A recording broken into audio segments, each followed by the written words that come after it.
Okey, murid-murid, hari ini kita akan belajar mengenai kata adjektif. Okey, apakah itu kata adjektif?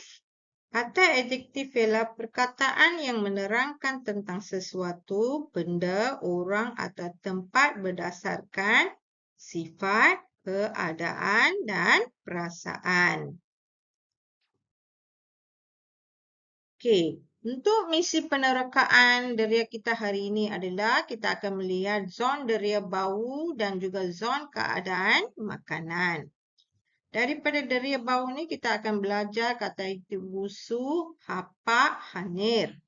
Manakala untuk keadaan makanan kita akan belajar garing, lemau dan segar. Okey, untuk menyiasat deria bau kita, mari kita kenali kata adjektif khusus untuk bau-bauan yang berbeza di sekeliling kita. Contohnya bau busuk. Bau apa? Bau busuk. Maksudnya bau yang tidak menyenangkan. Busuk turnatra. Contohnya longkang itu berbau busuk. Yang kedua adalah bau hapak. Bau hapak maksudnya bau peluh. Apa itu bau peluh? Vervenatra. Yang kurang enak. நமக்கு பிடிக்க யாருக்கும் வேர்வை நாற்றம்னா நமக்கு பிடிக்காது இல்லையா? அதான் bau yang kurang enak. Baunya berbau hapak kerana berpeluh. Okey, seterusnya bau hanyir. Maksudnya bau ikan mentah. மீனோட வாடையை தான் bau hanyir சொல்லுவாங்க. Ikan itu berbau hanyir. Kita dapat lihat daripada gambar ini. Dan bau busuk maknanya kita boleh daripada longkang dan juga sampah. Manakala bau hapak pula dikeluarkan daripada baju dan juga peluh yang terperangkap. Dan bau hanyir pula daripada ikan mentah dan juga darah. Okey. Kita lihat pula kepada keadaan dan rasa makanan. Apakah kata adjektif yang kita boleh belajar daripada keadaan dan juga rasa makanan. Contohnya, kata adjektif garing. Apa itu garing? Murmurpa.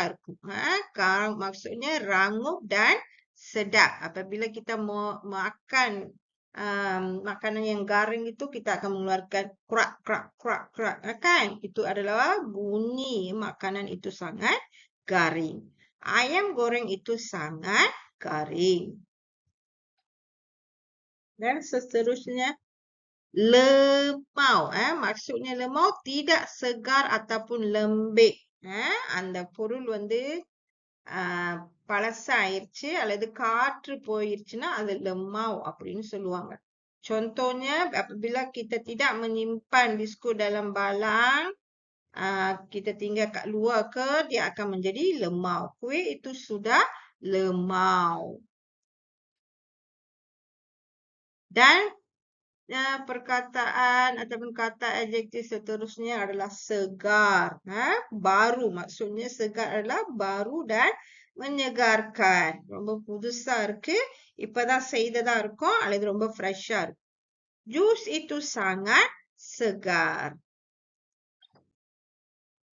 Jadi, daripada jadual ini kita dapat lihat bahawa garing digunakan untuk benda-benda yang keras, rangup apabila digigit. Contohnya ayam goreng panas. Kalau lemau itu dia hilang kerangupan dia.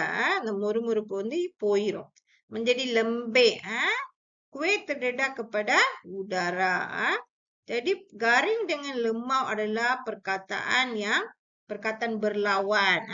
Perkataan berlawan bagi garing adalah lemau dan sebaliknya. Dan segar pula baru disediakan dan tidak rosak. Contohnya jus buah-buahan sejuk. Jadi, kita boleh menggunakan kata adjektif yang kita belajar ini untuk membina ayat.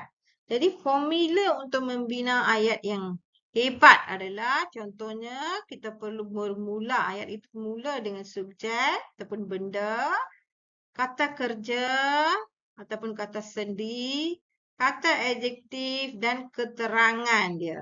Jadi contoh ayatnya, bajunya berbau hapak. Kata adjektif yang kita gunakan hapak kerana berpeluk.